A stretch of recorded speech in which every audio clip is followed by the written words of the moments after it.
Hugo, muito boa tarde. Estamos nas últimas horas de negociação nos mercados norte-americanos antes das eleições nos Estados Unidos. O que é que se pode dizer? Boa tarde, Alexandra. Em primeiro lugar, a questão que se coloca e uso aqui uma revista que costuma ser o nosso método de trabalho, a Economist, que coloca a questão which one? Qual dos dois é que vai ganhar as presidenciais, Barack Obama ou Mitt Romney? Naturalmente que não temos ainda a resposta para esta pergunta. Esta seria talvez a pergunta para $1 bilhão, mas só amanhã, como disseste, quando decorrerem as votações, é que iremos saber. Mas importa saber outra questão, mais relacionada naturalmente com os mercados, que é o que é que pensam os investidores, os próprios mercados de uma forma geral, sobre cada um destes dois candidatos, sendo certo que cada um destes dois tem vantagens e desvantagens, ou seja, pontos positivos e pontos negativos. Desde logo, e começando pelos mercados acionistas de uma forma geral, por norma, os mercados, os investidores preferem um presidente republicano, embora, e de forma curiosa, os dados mostrem que a média da valorização anual, quando o presidente é democrata, ronda aos 10%, sendo que nos republicanos é de cerca de metade, ou seja, 5%. Outro dado curioso em relação às bolsas é que desde que Barack Obama tomou posse como presidente neste mandato, o S&P 500 valoriza qualquer coisa como 77%. Mas, ainda assim, e volta ao início, não é isso, ou não é essa a intenção nem a vontade por parte dos investidores. Olhemos então para os pontos positivos defendidos pelos investidores em relação a Barack Obama. Desde logo, as obrigações do Estado e das empresas, e isto porquê? Porque em momentos de menor crescimento económico e de taxas de juros mais baixas, os investidores tendem a optar mais pelo mercado das obrigações e não tanto pelo mercado das ações. Daí este ser um ponto positivo para o atual presidente e recandidato à presidência, sendo certo que para a parte acionista os investidores dividem-se um pouco, não percebem bem se irá ou não haver uma subida, um cenário positivo para as bolsas a curto e médio prazo se Barack Obama vencer esta eleição. Por setores, os pontos mais positivos, ou seja, os setores que serão mais beneficiados por esta reeleição, no caso de Barack Obama vencer as eleições, seria o da energia alternativa, que de resto é um dos pilares da política de Barack Obama, infraestruturas e hospitais, e tudo porque para contornar a situação do Fiscal Cliff, Barack Obama pretende um equilíbrio mais harmonioso entre o corte da despesa e o aumento dos impostos, ao contrário de Mitt Romney, que quer uma conta mais radical, portanto um corte maior da despesa, nomeadamente nos hospitais, mas daqui a pouco já vamos olhar para esses cenários. Para já, olhamos agora para o cenário mais negativo considerado pelos investidores em relação a Barack Obama. Ora, a política de estímulos, o quantitative easing defendido pela Reserva Federal Norte-Americana e, naturalmente, pelo atual presidente, torna o dólar mais fraco. Dizem as estimativas, deverá rondar, se Barack Obama vencer, entre 1,35 e 1,40.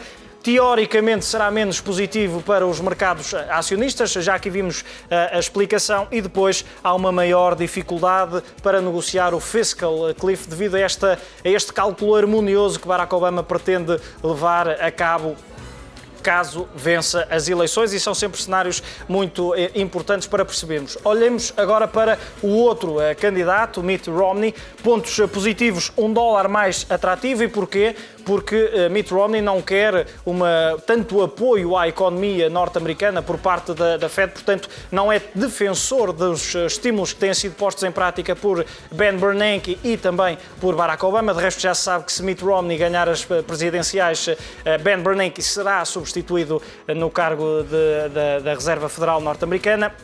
Outro ponto positivo, dizem os analistas, será uma reação positiva por parte das bolsas no momento imediato e nos dias que seguirão à eleição e à consequente vitória de Mitt Romney. Por setores, a defesa, energia, financeiro e seguradoras de saúde serão os mais beneficiados. Isto porquê? Porque esta forma de tratar o Fiscal Cliff por parte de Mitt Romney não abrange diretamente estes setores e por isso sairão beneficiados. Nos pontos negativos, as matérias-primas menos atrativas para os investidores. Porquê? Porque com menos estímulos o dólar vai valorizar mais, consequentemente as matérias-primas acabam por tornar-se mais caras e ainda dizem, curiosamente, e apesar de acharem que será mais positivo para os mercados acionistas, ainda assim consideram que a volatilidade dos mercados poderá ser mais elevada. Um ponto curioso e no que diz respeito aos dois candidatos e à recuperação da maior economia do mundo, consideram os analistas a curto prazo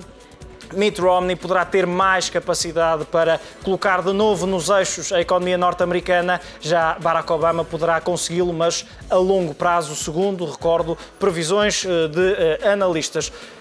Perante este cenário e, naturalmente, e como disseste, Alexandre, a algumas horas de se conhecer o novo presidente da maior economia do mundo, é este o cenário das praças do lado do Atlântico. Hoje, não tanto preocupadas com esta questão da eleição presidencial, mais com a crise da dívida na Europa e com o cenário eventual da Grécia, mais uma vez falada, à saída do euro. Hoje começou-se a debater o Orçamento do Estado para 2013. Na quarta-feira vamos ver se será aprovado. Se não for aprovado, o presidente António Samaras, o primeiro-ministro, aliás, já garantiu que sairá da zona euro e por isso esses receios a penalizarem o Dow Jones e o S&P 500, ainda assim com quedas ligeiras, como podemos ver, em sentido oposto, o tecnológico Nasdaq a subir 0,28%. Olhamos ainda para outra questão relacionada com as eleições nos Estados Unidos e para analisarmos outros cenários e por isso junta-se em direto a este fecho de contas Filipe Garcia. Filipe, muito boa tarde. O que é que se pode dizer mais em relação a estas presidenciais? Que impacto é que podem ter nos mercados, tanto como já aqui vimos um pouco no mercado obrigacionista, como também no mercado acionista? Já correste grande parte desses cenários e é quase repetitivo voltar a falar neles. Parece-me, sobretudo, que nesta altura está toda a gente à espera de uma vitória de Obama. Tudo o que se fala sobre como as sondagens dão os candidatos empatados não estão a ter em conta o método presidencial colegial que existe nos Estados Unidos. E se analisarmos com algum detalhe, não precisa de ser muito a fundo, mas se olharmos com algum detalhe, o que vemos é que, com a vitória em Ohio, que é quase certa, basta ganhar um dos estados mais pequenos, ou dois dos estados mais pequenos, e, portanto, nesta altura, penso que a vitória de Obama é quase dada como certa. Os mercados realmente tendem a privilegiar, o candidato incumbente, ou seja, é verdade que há efeitos relativamente a democratas e a republicanos, mas normalmente o que se privilegia é a continuidade, por oposição a surpresas. Realmente as leituras que se fazem, sobretudo setoriais, sobre Romney fazem todo sentido, mas fico com a sensação que se ganhasse Romney poderíamos ter algum, não diria um pânico, mas os mercados poderiam ficar um pouco assustados, porque francamente não creio que esse seja o cenário mais provável e que mais está na mente. Agora, obviamente, este é o ponto que me parece mais essencial. Saídas da frente das eleições e saindo da frente também a questão grega, porque me parece que com mais drama ou menos drama a Grécia chegará ao final deste ano ainda no euro e sem ruptura de tesouraria. O grande destaque será mesmo o fiscal cliff. Como é que ele vai ser resolvido? Porque o mais provável, e eu diria isto com uma percentagem de probabilidade acima de 3/4, o mais provável é que Obama vença, mas não consiga ter o Congresso do seu lado. E isto significa muitos problemas relativamente a como se vai ultrapassar o fiscal cliff e, lá está, teremos um impacto recessivo na economia americana que irá do 0,5% a valores acima de 3%, que são estimados como sendo a causa desse, ou a consequência desse fiscal cliff. E o fiscal cliff será, a meu ver, o grande destaque a partir de agora, a partir das eleições de amanhã. Filipe, parece-te, e pegando nestas previsões que fui avançando aqui neste quadro, parece-te que Mitt Romney, se vencesse estas eleições presidenciais, teria mais capacidade para retirar a economia norte-americana desta crise? Face a Barack Obama, naturalmente. Bom, eu francamente não vejo que digamos que o personagem seja assim tão importante.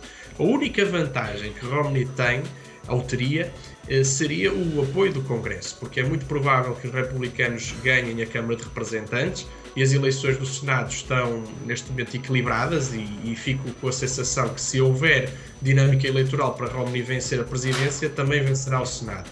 E, portanto, essa seria, digamos, a grande vantagem de Romney. Mas que vantagem seria essa? Apenas de conseguir, enfim, ultrapassar mais facilmente as questões do fiscal cliff. Só que ultrapassando como? Enfim, continuando a gastar dinheiro, continuando a dar os benefícios fiscais que foram introduzidos por George W. Bush. E, portanto, de alguma forma, enfim, seria apenas empurrar com a barriga, ou como se diz muito na gíria, o kicking the can, por mais algum tempo. Não creio que isso seja, digamos, a solução para o problema económico dos Estados Unidos. Portanto, acho que não depende muito do personagem, o problema está lá e, francamente, ganhando um ou ganhando o outro, não creio que ele vá deixar de estar de uma forma muito clara. E finalizando, se para além de ser inesperada a vitória de Romney, se ela implicasse a saída de Van Bernanke, aquilo que teríamos era claramente um cenário de grande instabilidade em termos daquilo que são, digamos, os cenários dos investidores. E, portanto, acho que esse seria um cenário aparentemente mais perigoso para os mercados. Muito obrigado, Filipe Garcia, a partir da sala da IMF, com uma análise acrescentada a este desenvolvimento em torno da economia norte-americana e, naturalmente, das eleições. Alexandra, quanto a nós, resta-nos esperar e tentar perceber quem será amanhã eleito presidente dos Estados Unidos.